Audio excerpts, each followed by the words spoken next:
देवाजवळ दिवा का लावावा आणि कधी लावावा याचं वैज्ञानिक आणि शास्त्रीय कारण नक्कीच वाचा.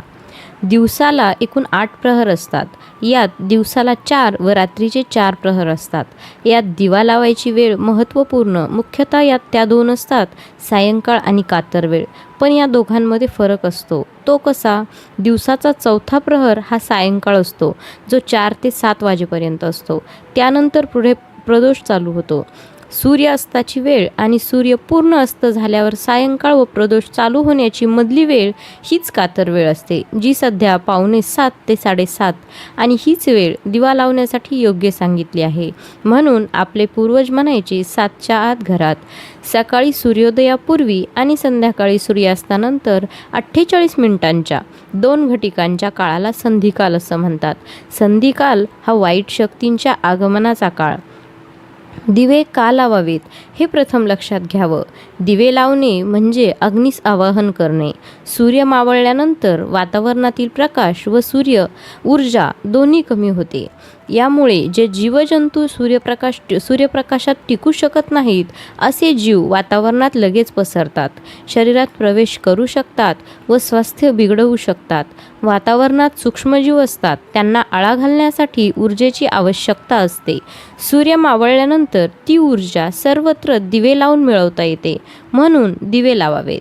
तसेच प्रकाशाचीही कमतरता भरून निघते. ही वेळ अत्यंत महत्त्वपूर्ण, कारण बऱ्याचदा वाईट शक्तींचा त्रास हा तिन्ही सांजेच्या वेळी सर्वात जास्त प्रमाणात होतो. अघोरी विद्येचे उपासक तिन्ही सांजेच्या वेळी वातावरणाच्या कक्षेत प्रवेश करणाऱ्या वाईट शक्तींना नियंत्रणात घेऊन त्यांच्याकडून वाईट कृत्य करून घेतात.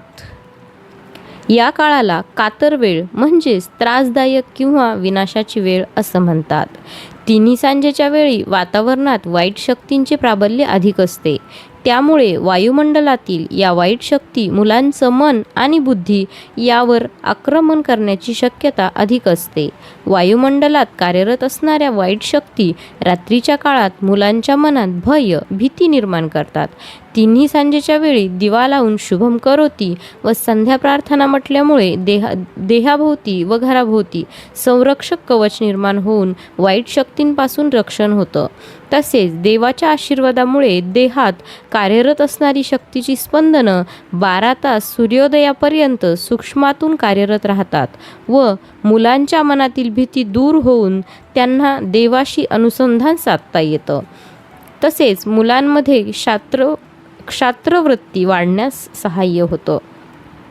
असं म्हणतात, दिवा लावल्यावर कुलदेवता, ग्रामदेवता ह्या राखणदाराबरोबर फेरफटका मारतात व ज्या घरात दिवाबत्ती लावली जाते तेथे वास करतात व घरातील व्यक्तींना व घराला वाईट स्पंदनांपासून संरक्षण करतात.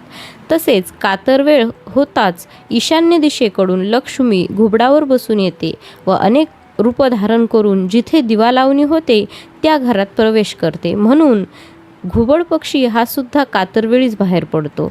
कातरवेळी घुबड दिसला की समजून जायचं लक्ष्मी आजूबाजूला अदृश्य रूपाने वावरत आहे. तुळस आणि लक्ष्मी दोघी एकमेकींच्या सखी आहेत. त्या कातरवेळी एकमेकींशी गप्पा मारतात, म्हणून कातरवेळी तुळशीजवळ दिवा लावला जातो. संध्याकाळी 6:30 नंतर केव्हाही दिवा लावावा. दिवा लावल्यावर घरातील सुवासिनींनी दिवा लावला की घराचे मुख्य दार उघडून हातात हळदी कुंकू घेऊन थांबावं व कुलदेवता, ग्रामदेवता, लक्ष्मीला घरात येण्यासाठी आमंत्रण द्यावं आणि उंबरट्यावर हळदी कुंकू वाहावं. देवाजवळ आणि तुळशीजवळ दिवा लावून देव आणि दिवा यांना नमस्कार करावा. हल्ली सगळेच कामात व्यस्त. संध्याकाळनंतर सगळे घरी येतात, मग दिवा करायची वेळ चुकते. अशा वेळी आल्यावर हातपाय धुवून दिवा नक्कीच लावावा. कारण जसं आईवडील मुलांची वाट पाहतात की मुलं कधी घरी येतील, तीच वाट आपली कुलदेवता देखील बघत असते. कारण घरातून बाहेर पडल्यावर परत घरी येईपर्यंत आपली जबाबदारी ही घेत असते. श्री स्वामी समर्थ.